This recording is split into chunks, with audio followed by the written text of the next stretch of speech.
Пратениците имаат право бесплатно да се возат со воз и автобус, но не го користат. Омилени им се нивните автомобили, со кои за 4 години потрошиле близу 3 милиони евра. Толку пари за патни трошоци им исплатило собранието во периодот од 2015 до 2019 година. Антикорупцијската комисија утврди дека во 2015 година биле потрошени нешто повеќе од 770.000 евра, а во 2019 година сумата е речиси двојно намалена и изнесува 390.000 евра.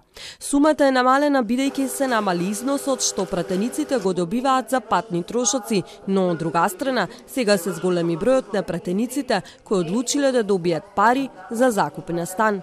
До 2017 само 3 пратеници користеле право на стан, односно закуп, а во периодот 2018 и 2019 15 пратеници го користат ова право.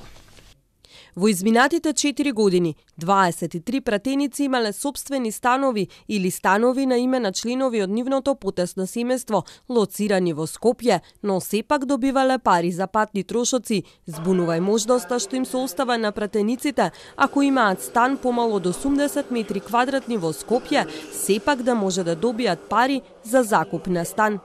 Дали тоа значи дека ако еден пратеник има 2 стана од по 75 метри квадратни, пратеникот исто така може да користи стан под закуп? Исто така, со одлуката не е утврдено правото на максимална квадратура за изнајмување, во зависност од тоа дали пратеникот живее сам или со семејство.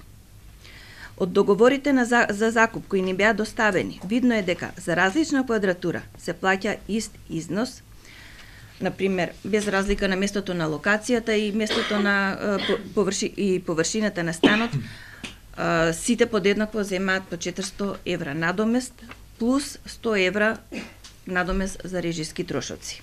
Антикорупционерите го повикаа новото парламентарно мнозинство да стави ред на трошењата за пратениците со точно утврдени правила и методологија.